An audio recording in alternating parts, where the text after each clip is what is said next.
ngelihat di sosial media gitu ya, khususnya TikTok, katanya banyak rame, mohon maaf gitu ya, kayak Donald Trump itu telinganya layu, katanya itu tuh ciri-ciri mau wafat. Nah, fakta atau mitos sih kok kalau misalkan telinga layu itu ciri-ciri orang mau wafat? Kok aku tuh masih penasaran, karena kan manusia tuh tidak terlepas dari dosa ya kok. Iya. Nah, masalahnya kalau begitu kita itu pasti semuanya otomatis sama Allah disucikan dulu dong. Memang kan salah satu masalah dosa itu aslinya harusnya satu tobat ke Allah. Kalau dosanya ada urusannya sama orang, maka kita minta keridhaan dari orangnya. Dan memang betul, memaafkan dan melupakan itu dua hal yang berbeda. Maka salah satu cara agar supaya kita bisa nggak kayak begitu ya, yuk ingatlah bahwa kita pasti wafat. Nabi Adam aja diusir dari surga, dosanya satu. Kita pengen ke surga, emang dosanya cuma satu. Berarti kan kita yang paling ngalangin kita ke surga kan dosa kita sendiri. Tahu-tahu amalan kita cuma segitu-gitunya kurang, tapi pengen ke surga terus gimana dong? Akhirnya pasti Allah tolong. Mungkin ada orang yang jahatin kita, ada yang nyakitin kita. Jadi daripada mikirin orang kenapa mikirin dia jahat, mendingan mikirin kenapa Allah izinkan aku yang jadi korbannya ya. Jangan-jangan diundang oleh dosaku sendiri.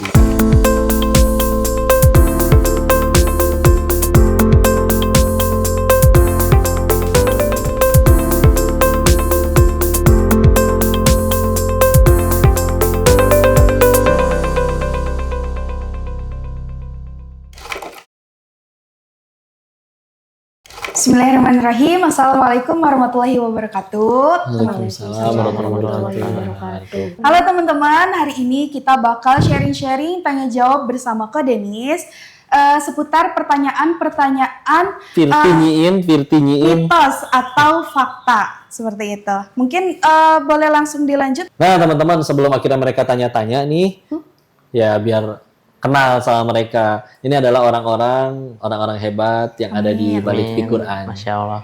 Pondok kita ini, sekolah kesayangan ini yang sedang kami terus upayakan untuk terus menjadi tempat kebaikan. Nah ini adalah fasilitator guru-gurunya yang selalu dampingin anak-anak. Ya, yuk kenalin dulu, ini siapa namanya? Nama saya Akbar. Ustaz Akbar. Iya. Apalagi yang mau ditambahin? Nggak ada, langsung aja. Oh gitu. Iya. Ini siapa? Oke, nama aku Nuni Oktaviani, bisa manggil aku Kak ataupun Teh. Biasanya anak-anak di sini manggil aku tuh Kak ataupun Teh. Kebetulan aku tuh intensnya itu di fasilitator kelas 9. Oke, ini megang kelas 9. Panggilnya Kanuni atau Tenuni ya? Iya, karena Asgar, asli Garut. Iya, Asgard. Planetnya Thor kan Asgard. Di Garut. Ya. Asli Garut. Asli Garut itu. Satu lagi silakan.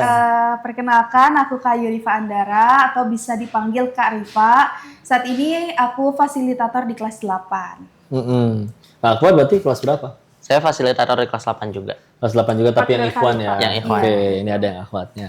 Dan masih ada sebetulnya keluarga besar kita yang lainnya, nanti kita akan ngasih lihat kenalan juga. Tapi kita ini tadi katanya mau ada yang diobrolin dulu. Kita simak ya mereka nanya apa aja. Apa ini, dikasih nama apa dulu nih acaranya? Oh iya. Potbi.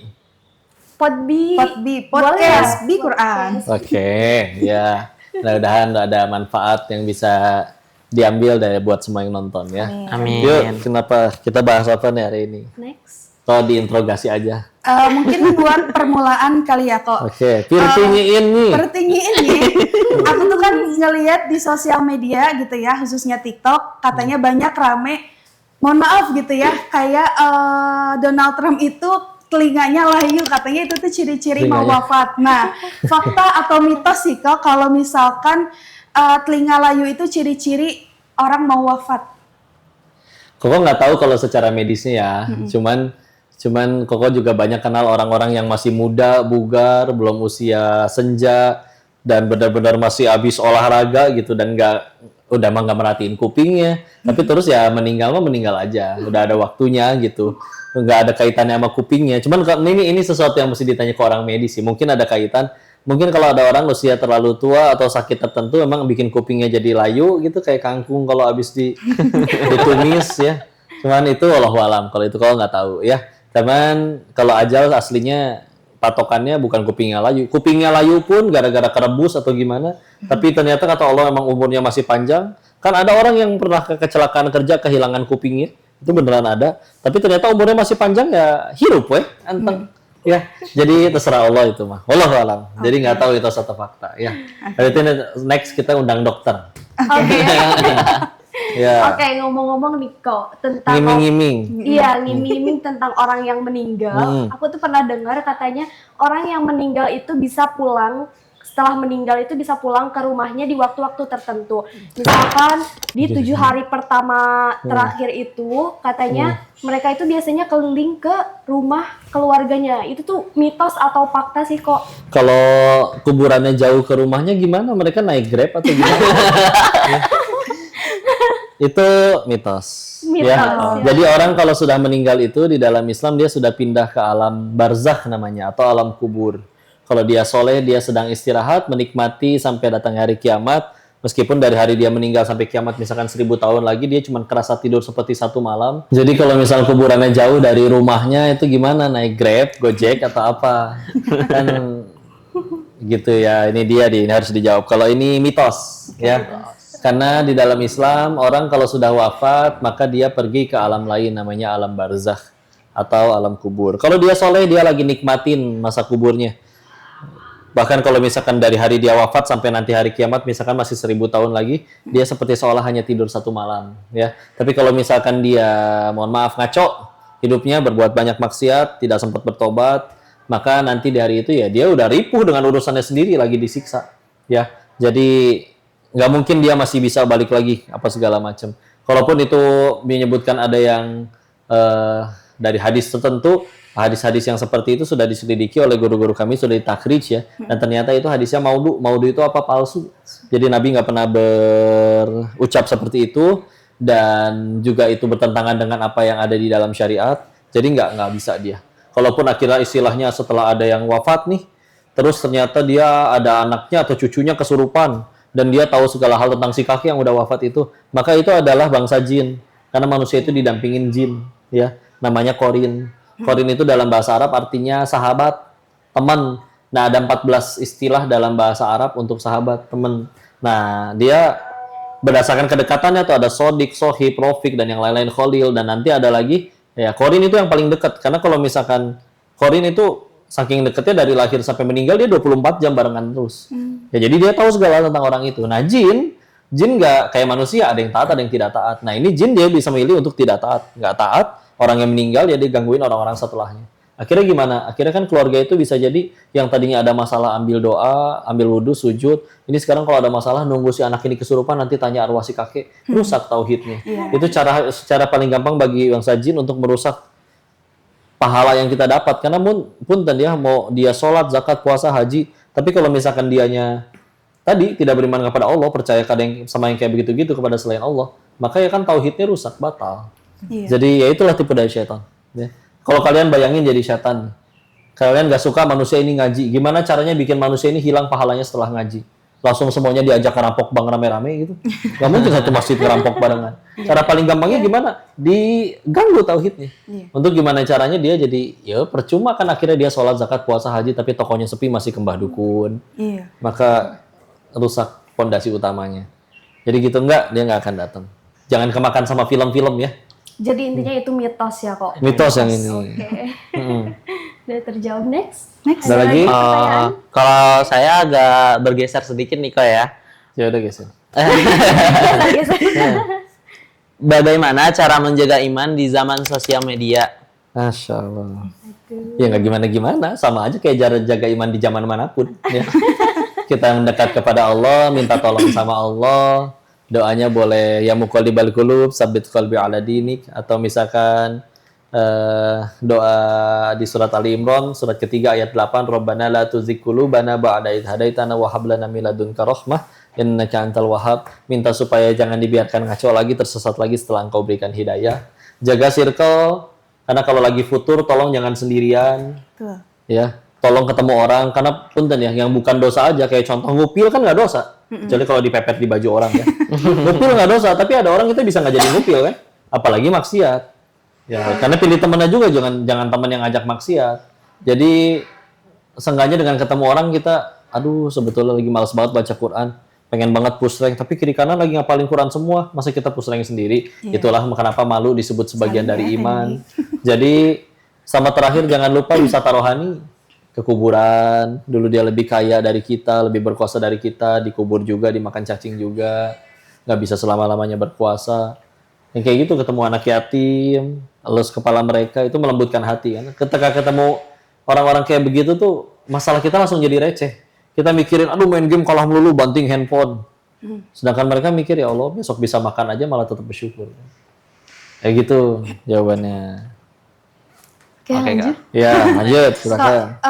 Ngomong-ngomong soal kuburan ya Kak ya. Ini ya. Boleh nggak sih cewek ke kuburan untuk mengantarkan jenazah? Karena sejauh ini ada yang, setahu aku ya, ada yang memperbolehkan dan ada juga yang melarang kayak gitu. Kira-kira gimana Kak? Ya kalau memang ada dua perbedaan pendapat seperti itu, kita memang baiknya pilih yang lebih aman ya, gitu istilahnya.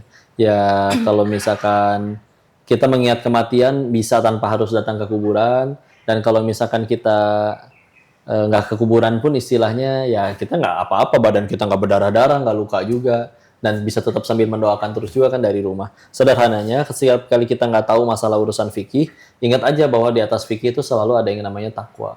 Kalau fikih bicaranya boleh atau tidak, kalau takwa bicaranya Allah suka atau tidak, bukan masalah fardu sunnah mubah makruh haram.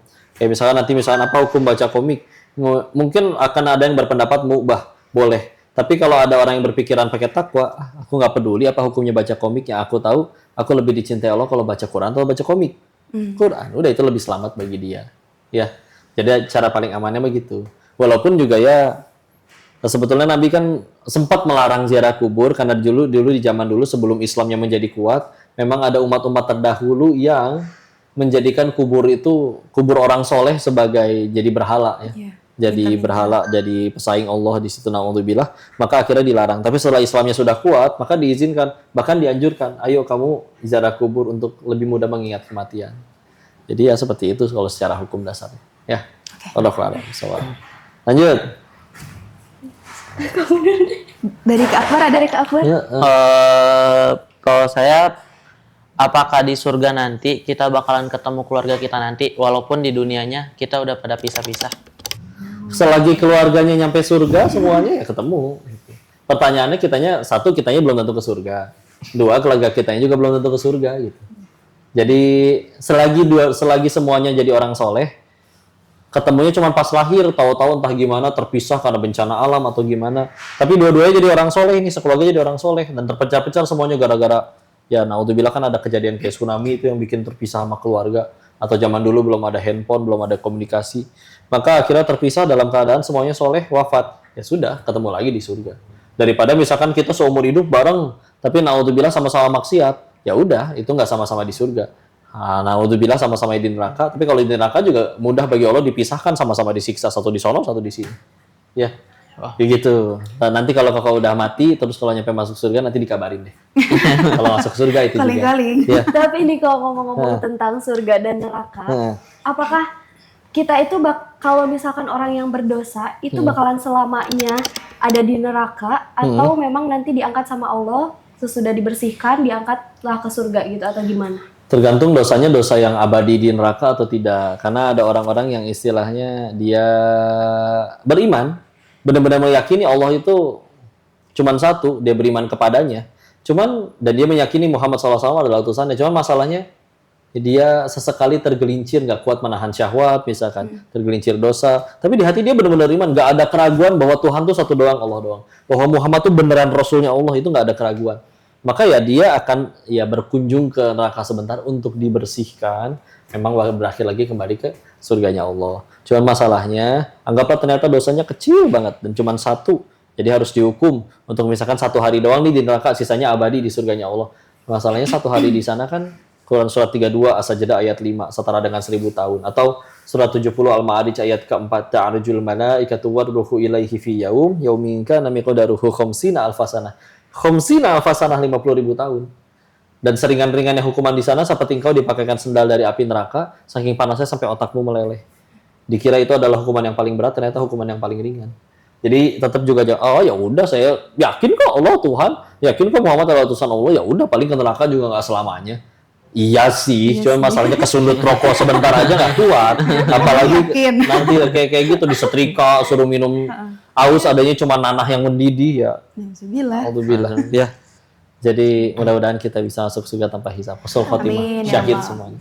Tapi nih kok, aku tuh masih penasaran karena kan manusia tuh tidak terlepas dari dosa ya kok. Iya. Nah, masalahnya kalau begitu kita itu pasti semuanya otomatis sama Allah disucikan dulu Oke. dong. Di Tergantung, neraka atau mudah-mudahan. gimana? Kalau meninggalnya husnul khotimah kan ya selamat gitu. Ya. Nah, kita meninggal dalam keadaan apa dulu nih? Makanya apapun masa lalu ya udah beres-beres ya. Kita ambil pelajaran, kita ambil hikmahnya, benar-benar berubah. Sisanya kan kalau gini, ke manusia kan berbuat 1000 kebaikan bisa lupa gara-gara sekali salah. Kalau Allah kan kebalik, kita ada 1000 salah, ada satu aja kebaikan yang Allah terima, dan itu di akhir ujung hidup kita. Allah punya kuasa ngampunin 1000 dosa sisanya. Dan sengaja memang tidak dikasih tahu nih, kalau misalnya ini udah tobat, kan kita nggak pernah dapat SMS ya, selamat, tobat Anda telah diterima. jadi tetap aja bertobat, tambah dekat sama Allah, dan mudah-mudahan kita berhasil yang masuk surganya tanpa hisab. Amin. Ya, dengan akhirnya fokus ke arah sana kan dia insya Allah akan dia mengurangi maksiat. Pelan-pelan mungkin yang tadinya seminggu sekali, lama-lama jadi benar-benar berhenti sama sekali. Ya berproses bertahap. Ya memang nggak ada yang luput dari dosa. Tapi kan kita juga setiap hari, iya kita pasti ada dosa, tapi kita insya Allah setiap hari juga insya Allah kan ada amal soleh. Kita sholat, dosa guguran. Kita ambil wudhu, ada dosa yang berguguran yang dilakuin sama tangan kita, yang dilihat oleh mata kita. Tinggal nanti ditimbang, mudah-mudahan banyakkan amal soleh. Amin. Gitu. Lanjut. Baik. Ada lagi? Karipa dulu. Oke, Kak, pernah dengar cerita gitu ya bahwa Dari siapa? ada deh.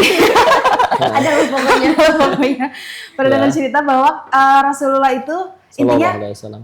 memaafkan, cuman beliau itu gak mau natap orang tersebut gitu. Nah, pertanyaannya itu kok, boleh nggak sih kita tuh gak ikhlas, maksudnya gak bisa memaafkan karena memang udah sesakit itu gitu buat memaafkan. Gitu. Ya. Saya ingat kok namanya Wahsy ya. Kok ingat dulu ya. Bentar. Sakit itu. Iya, Wahsy ini dulu ngebunuh pamannya Nabi. Walaupun akhirnya dia masuk Islam. Ya, cuman kan ya biar gimana, ya itu luka ya bagi Nabi ya. Dan akhirnya dia berhasil membuktikan diri, dia akhirnya kelak membunuh orang yang aku jadi nabi, seorang nabi palsu. Ya, jadi seperti itu. Jadi memang kan salah satu masalah dosa itu aslinya harusnya satu tobat ke Allah. Kalau dosanya ada urusannya sama orang, maka kita minta keridhaan dari orangnya.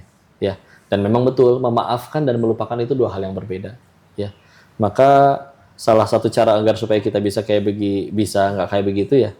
Yuk ingatlah bahwa kita pasti wafat, Nabi Adam aja diusir dari surga, dosanya satu. Kita pengen ke surga, emang dosanya cuma satu. Berarti kan kita, yang paling ngalangin kita ke surga kan dosa kita sendiri. Tahu-tahu amalan kita cuma segitu-gitunya kurang, tapi pengen ke surga, terus gimana dong? Akhirnya pasti Allah tolong. Mungkin ada orang yang jahatin kita, ada yang nyakitin kita. Jadi daripada mikirin orang kenapa mikirin dia jahat, mendingan mikirin kenapa Allah izinkan aku yang jadi korbannya ya.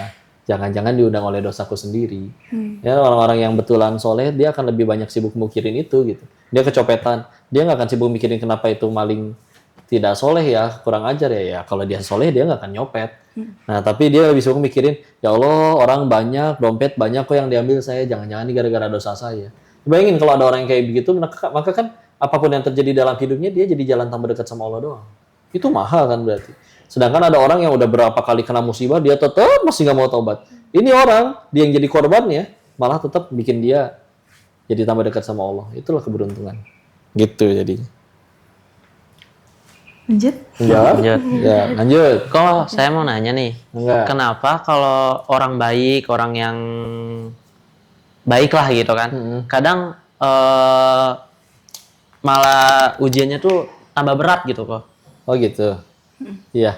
Para nabi juga berat ujiannya, padahal jelas lebih baik dari kita. Cuman uniknya mereka nggak ngerasa berat gitu. Ya. Iya. Jadi salah satu ciri Allah ridho kepada seorang hamba kan dia makin disayang sebetulnya. Makin disayangnya itu kadang justru malah dikasih ujian. Ya. Ujiannya itu, gara-gara ujian itu bisa jadi dia malah jadi orang yang tambah baik kualitas individunya, gitu loh. Apa kamu pikir bahwa Rasulullah itu akhlaknya mulia gara-gara ikut seminar Mario Teguh? Enggak. Tapi justru gara-gara ya, beliau kenyang banget sama segala macam yang nggak enak-enak. 4 wanita paling mulia di surganya Allah. Maryam, Khadijah, Fatimah, terus satu lagi Asia istrinya Firaun. Apakah 4-4-nya mencapai derajat setinggi itu di surganya Allah karena hidup enak? Justru karena hidup nggak enak. Ya. Jadi, tapi unik ya bagi mereka ketika sudah benar-benar iman nancep di hati. Bagi kita berat, kita kayaknya nggak sanggup ngalamin. Bagi mereka nya, udah biasa weh. Kita nggak pernah dengar ada berita Nabi pundung kan? Sama kita, weh. Wahai Rasul, kenapa engkau tidak berdakwah hari ini? Ambung lah kamera jadi elek wae. Beliau lempeng Kita nggak sih? Beliau tetap lempeng jadi orang baik karena ya tujuan hidupnya bukan disukain makhluk tapi dicintai pencipta makhluk. Iya. Ya.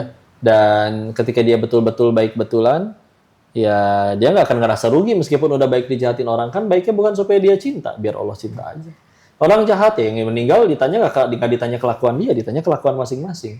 Jadi gitu ya. Bismillah. Lanjut, ada lagi. Mungkin ngomong-ngomong soal yang tadi ya masih berkaitan ngomong-ngomong soal memaafkan gitu ya, memaafkan dan menerima. Aku punya pengalaman gitu ya kok, di mana pengalamannya itu soal tanggung jawab menjadi seorang pemimpin gitu kan. Anggaplah misal aku kepilih jadi ketua OSIS atau OBEK lah kayak gitu, ketua OSIS, di mana sebelum itu tuh saking gak maunya aku jadi ketua, pokoknya aku gak mau gak mau jadi ketua gitu ya. Tapi qadarullah ternyata terpilih gitu kan. Nah tapi seiring berjalannya waktu, karena di hati akunya gak ada kemauan buat jadi pemimpin gitu kan, akhirnya program kerjanya tuh gak berjalan, kayak ya udah hilang aja gitu kan. Nggak ada keberlanjutan. Nah, yang ditakutkan itu gimana sih kok? Mungkin dari kita ada ada hisab gitu ya kok, ada hisabnya. Nah, kira-kira bisa nggak sih kita ngadu ke Allah bahwa ya Allah, aku jadi pemimpin pun aku nggak mau gitu. Tapi gimana cara membela dirinya mungkin kayak gitu kok? Iya. Jadi memang ya kepemimpinan itu amanahnya luar biasa. Makanya kalau kita benar-benar ngerasa nggak sanggup kan sebetulnya kita punya hak untuk menolak gitu. Seperti sebagaimana waktu Umar bin Khattab wafat radhiyallahu anhu, terus kan sempat ada wacana salah satunya adalah yang gantiin adalah Abdurrahman bin Auf radhiyallahu anhu. Ya. Dan Abdurrahman bin Aufnya kan malah ngomong innalillahi wa inna ilaihi rajiun. Tusukkan saja pisau itu ke leherku daripada aku yang jadi pemimpin. Itu kan bukti penolakan. Dan akhirnya yang lain menerima. Ya sudah gitu. Jadi memang ketika nanti akhirnya sudah kepilih, ya kita akan kena tanggung jawab memang. Nah makanya kalau misalnya kita benar-benar ngerasa nanti kalau aku milih juga nggak takut nggak keurus ya, maka ya sudah tolak benar-benar sekalian. Dan itu boleh untuk dipertimbangkan untuk seperti itu. Kecuali ya istilahnya benar-benar nggak ada pilihan lain gitu. Jadi benar-benar entah gimana di satu pulau tersebut laki-lakinya cuma dia, sedangkan pemimpin misalkan harus laki-laki di situ. Dan yang lain nggak bisa, nggak ada lagi perempuan, nggak ada lagi laki-laki, tinggal perempuan semua. Ya selagi. Dan juga ketika bicara kepemimpinan, justru di zaman Nabi itu makin ngajuin itu makin nggak dipilih. Jadi yang fix pasti nggak bakal dipilih adalah yang ngajuin. Saya mau mengajukan diri untuk jadi pemimpin. Fix bakal kamu yang nggak bakal dipilih. Dan kalau misalnya ada orang yang mengajukan diri untuk memimpin dan memimpin, kalau Rasulullah SAW bersabda yang maknanya Allah akan biarkan dia dengan kepemimpinannya. Jadi disuruh ngurus sendiri, kita ngurus diri sendiri aja udah ribet, gimana ngurus banyak orang. Tapi kalau misalkan terpilih, maka itu nanti Allah yang akan tolong. Jadi ketika akhirnya naudzubillah akhirnya nggak bisa ngelak, udah nolak pun tetap harus menjalani amanah tersebut, maka sibuk-sibuklah minta tolong sama Allah.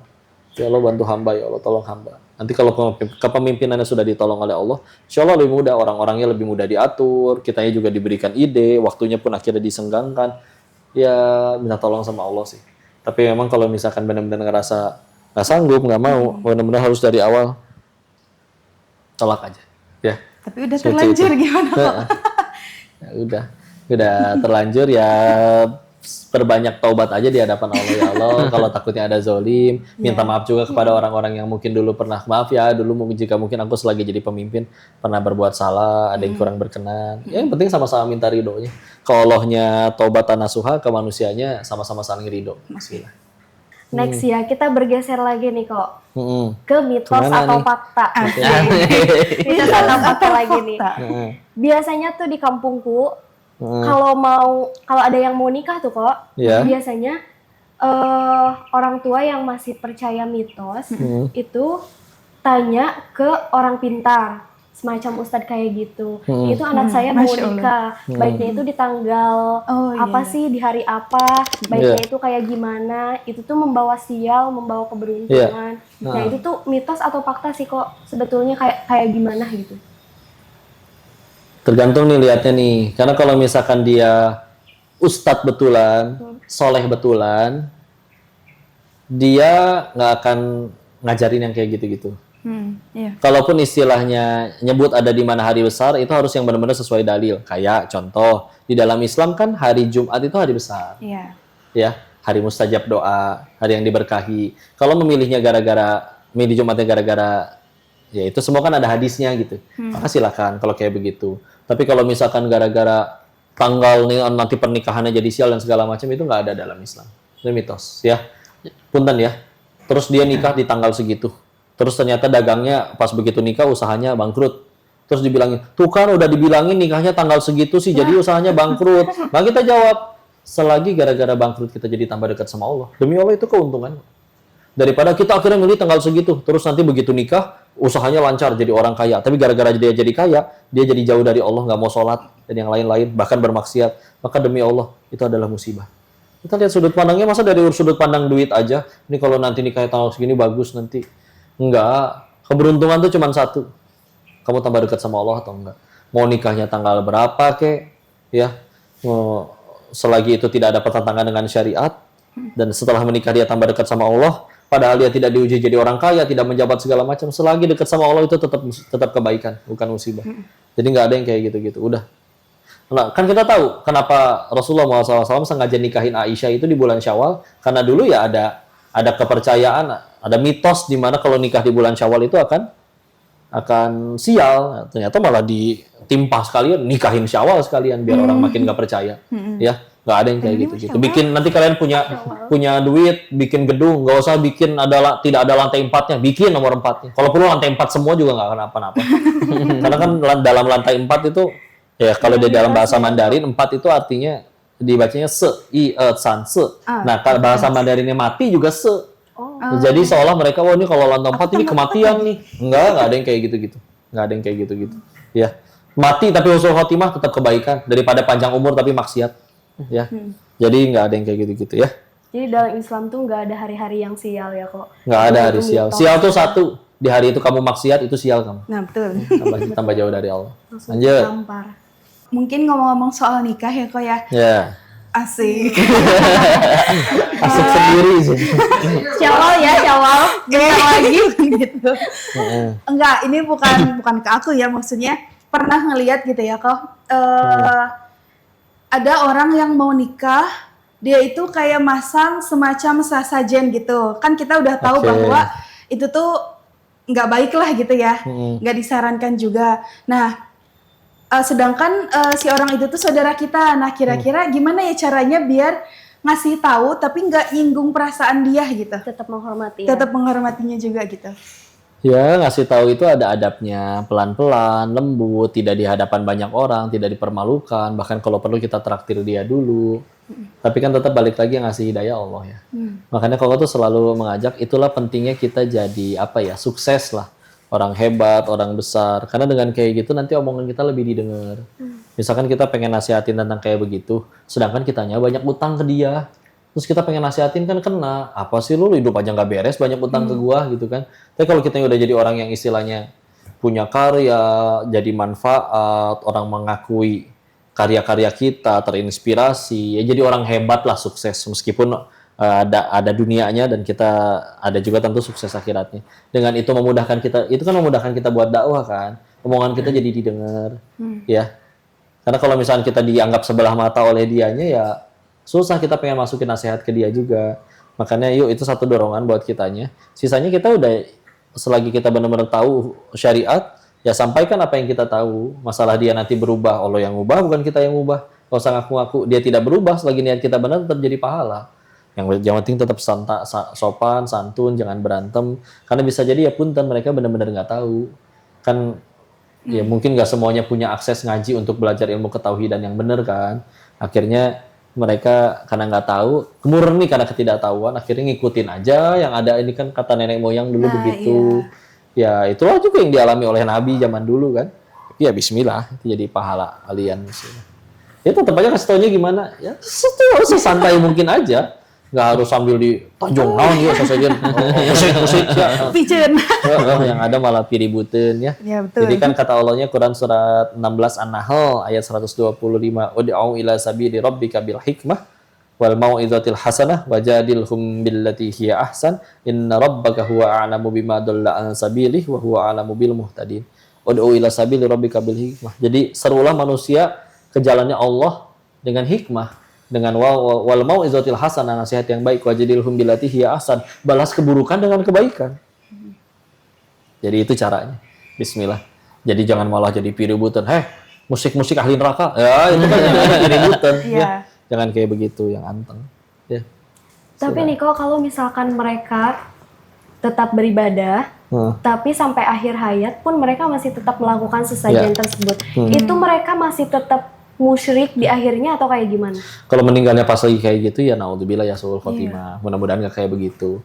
Dan bagi sudut pandang kitanya selagi kita nyampein mah udah aman. Karena kan kata Nabi, kalau Rasulullah Muhammad SAW bersabda yang maknanya kalau kita melihat kezoliman, satu cegah dengan tangan kita. Itu dikiaskan juga untuk bisa cegah dengan kekuasaan kita kan. Kita bisa punya aturan, ganti aturan yang bikin dia jadi nggak bisa licik lagi atau ngaco lagi. Nggak bisa dengan tangan kita, dengan lisan. Nasehatin udah. Dengan lisan juga masih nggak mempan, atau benar-benar kita nggak bisa nasehatin. Maka ya sudah, ingkari dengan hati. Udah. Bagi kita itu perbuatan yang tidak baik, Allah tidak suka, dan saya tidak mau ikut-ikutan. Ingkari dengan hati. Tapi meskipun itu adalah selemah-lemahnya iman. Tapi seenggaknya meskipun akhirnya kayak gitu, dia tetap selamat. Yang mudah-mudahan dianya suatu saat hidayah datang. Nah hidayah kan terserah Allah. Ada yang dikasih tahu langsung berubah, ada yang perlu 60 tahun baru pengen berubah. Terserah Allah. Yang penting husnul khotimah semua. Gitu. Ya ini juga kok. Kan tuh? kayak tadi tuh yang kayak kemasukan gitu kan ya, yang terus Masukan dia apa air? kemasukan jin gitu ya. Iya. Kalau dia minta sesajen, kalau kita kasih, kitanya ini nggak kok? Kitanya dosa nggak? Nggak usah cuekin aja. Oh cuekin aja. Tapi dia nggak keluar gitu kok. Biar keluar-keluar sendiri Iya. aja. Iya maksudnya nggak keluar dia. Bacain. Kalau nggak bisa, minta tolong sama ustadz yang bisa, yang ruqyahnya syar'i, bacain. Lagian kadang kayak begitu tuh nggak semuanya betulan. Iya. Jadi salah satu caranya kalau misalkan kadang bisa jadi dia acting, kadang bisa jadi memang ada masalah kejiwaan, wallahu alam. Iya. Ya. Jadi kalau misalkan pengen ngetes ini mungkin konyol ya. Kalau ada orang kesurupan gitu, cari tai kotok, colekin ke hidungnya. Karena kalau dia beneran kesurupan, dia nggak akan peduli itu mau baunya kayak gimana juga. Tapi bohong sih ya, bohong. Bohong berarti pura-pura acting. Ya udah. Jadi ya Boleh dicoba. Boleh coba ya. jadi ya dia caper, jadi juga ada yang soleh, ada yang tidak soleh. Jin kalau soleh nggak akan ganggu. Jadi kalau udah ganggu manusia, fix dia sedang berbuat dosa juga sebetulnya. Dan dia makin seneng kalau kita makin ketakutan, makin kita remehin Allah bisa apa gitu, ya. Dan ketahuilah salah satu fakta uniknya, jin kan ya kita beda alam ya, beda dunia orang bilangnya kayak begitu. Dan kita nggak bisa lihat goib dia, kita nggak bisa bunuh dia. Tapi kalau misalkan dia lagi menampakkan bentuk dalam jadi bentuk fisik, dan ketika itu dia dibunuh, dia bisa mati si jinnya, ya. Jadi sebetulnya kalau misalnya dia nampakin dalam bentuk pocong, bunuh, dia mati, ya nggak usah bunuh jin juga sih. Tapi udah cuekin aja, kan sakit hati nanti dia juga, ya Allah udah serem-serem kayak gini masih dikacangin, udahlah nggak seru dia mah, udah jadi dulu lagi. Makin kita ketakutan kan makin seneng. Ih enak seru nih gangguin Enggak dia asik. ketakutan. Jinnya Udah kacangin gadget. aja. Jadi alasan. Jinnya gen alpha loh. Jadinya statue ya. Iya. Setelan cuek. Setelan cuek. Jadi udah gitu ya, biarin. Kalau emang mau ya udah. Ya rukiahin lah, kita ambil wudhu, istighfar dulu, doa ke Allah, niatin buat rukiah, bacain Al-Quran dengan bacaan yang benar-benar terbaca, kedengaran sesuai tajwid. Ya tata cara aturan rukiah syar'i lah. Seperti itu. Ya. Ngobrolin tentang ruqyah syar'i nih kok. Gimana caranya kita bedain antara ustadz yang memang betul-betul ruqyah syar'i sama yang bodong gitu? Dan salah satu cara syar'i itu dia nggak ada tumbal, nggak ada syarat harus bawa darah ayam cemani gitu, pokoknya nggak ada. Ya. Yang kalau syar'i dia benar-benar ngingetin, bahkan dia bahkan mengingatkan. Ini kalau suatu saat sembuh bukan karena saya ya, ini murni dari Allah ya. Jadi ya dia yakin betul dia bertauhid dan nggak pengen orang malah jadi mintanya ke dia bukan ke Allahnya gitu.